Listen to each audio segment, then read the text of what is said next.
সম্মানিত কৃষক কিষানী ভাই বোনেরা, আসসালামু আলাইকুম রহমতুল্লাহ। আপনাদেরকে জানাই আসমাউল মণ্ডল, কৃষকের বন্ধু আসমাউল মণ্ডল ইউটিউব চ্যানেল থেকে স্বাগতম। আশা করি আল্লাহ তাআলার রহমতে আপনারা ভালো আছেন। ইনশাআল্লাহ আল্লাহ তাআলা আমাকেও ভালো রেখেছেন।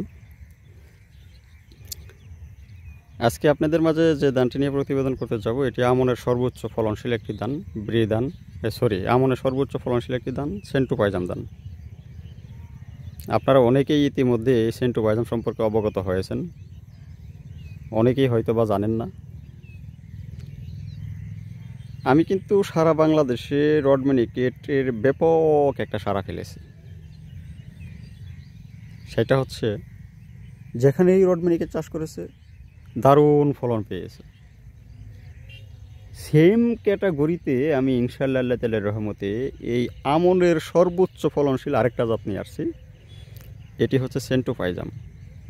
আমি আশাবাদী আগামী আমনে এই ধান নিয়ে ব্যাপক সাড়া ফেলবে ইনশাল্লাহ সারা বাংলাদেশে।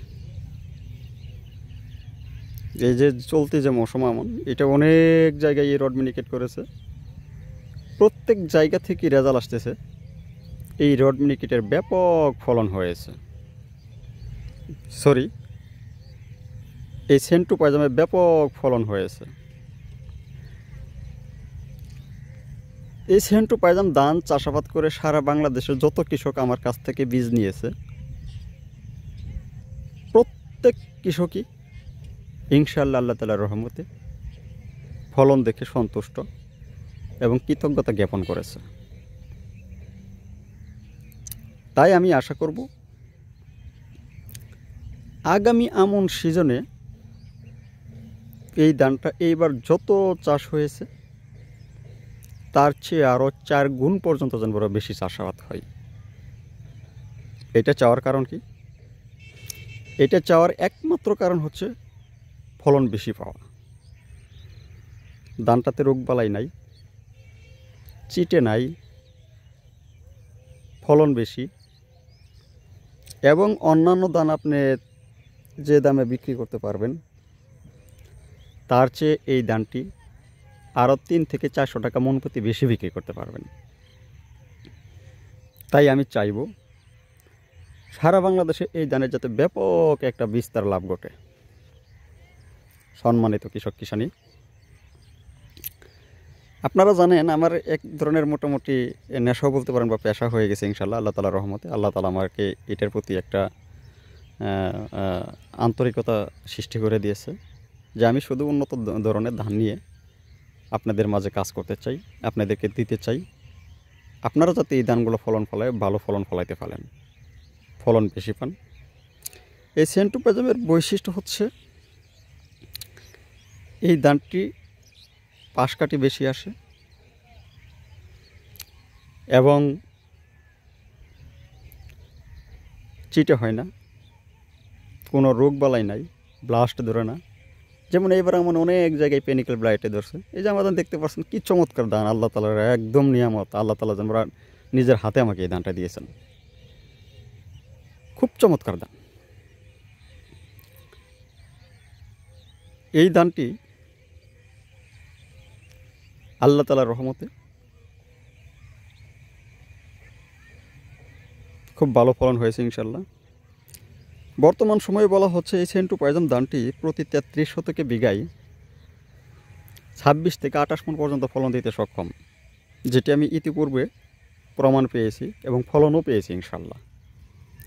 বিশেষ করে এবার আমি সারা বাংলাদেশে অনেক জায়গায় সেন্টু পাইজাম দিয়েছি। গত পরশু দিন এক লোকে ফোন করে বলতেছে আমাকে যে আসমাউল মণ্ডল ভাই, আমার 33 শতকে 1 বিঘা জমিতে 25 মণ ধান পেয়েছি।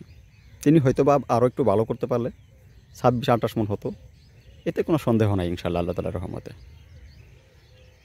আমি মনে করি সারা বাংলাদেশে কৃষকের এই ধানটা ব্যাপক আকারে চাষাবাদ করা প্রয়োজন। কারণ চাষাবাদ করার তো একটাই উদ্দেশ্য, সেটি হচ্ছে যে আপনার ফলন বেশি পাওয়া, একটু মূল্য বেশি পাওয়া, অর্থাৎ লাভবান হওয়া। পরিশ্রম করে যদি আপনারা লাভবান না হতে পারেন তাহলে চাষাবাদ করে লাভটা কী? তাই আমি চাইব সারা বাংলাদেশে কৃষক এই ধানটা নিঃসন্দেহে ইনশাআল্লাহ আল্লাহ তাআলার রহমতে চাষাবাদ করবেন এবং এর ব্যাপক বিস্তার ঘটাবেন। এই সেন্টু পাইজাম ধানটির ভাত খেতে সুস্বাদু এবং ঝরঝরে। এটি উষা কম হয়, উষা কম হওয়াতে শুয়ে পড়ে না বা হেলে পড়ে না। এর জীবনকালে 130 থেকে 35 দিন। দিক পাতা খাড়া, কাণ্ডগুলা শক্ত। তাই আমি চাইবো যারা এই সেন্টোপাইজাম ধানটা নিতে চান তারা আমার সাথে যোগাযোগ করতে পারবেন। আমার নাম আলহাজ মোহাম্মদ আসমাউল মণ্ডল, পিতার নাম বাহাদুর মণ্ডল, শেরপুর জেলা, শেরপুর সদর উপজেলা, কামারেশ্বর গ্রাম। বাড়িটা হচ্ছে মণ্ডল বাড়ি, অর্থাৎ বাহাদুর মণ্ডল বাড়ি নামে পরিচিত। আমার মোবাইল নাম্বার হচ্ছে 01911795098। মোবাইল নাম্বারটা আবারও বলছি, 01911795098, অথবা 01676 411583, 01676 411583। আপনারা এই দুইটি নাম্বারে ফোন করে আমার কাছ থেকে বীজ সংগ্রহ, সারা বাংলাদেশে যে কোনো প্রান্ত থেকে সংগ্রহ করতে পারবেন এবং আমার ঠিকানা অনুযায়ী আমার বাড়িতে এসেও নিয়ে যেতে পারবেন। তাই যারা এইসব বীজ সংগ্রহ করতে চান তারা আমার সাথে যোগাযোগ করতে পারেন। আপনাদের সুস্বাস্থ্য কামনা করে, দীর্ঘায়ু কামনা করে এবং আমনের এই জাত চাষাবাদ করে ভালো ফলন যাতে পান সেই আশা ব্যক্ত করে এখানে শেষ করছি। ওয়া আখিরি দাওয়ানা আলহামদুলিল্লাহ, আসসালামু আলাইকুম রহমতুল্লাহ।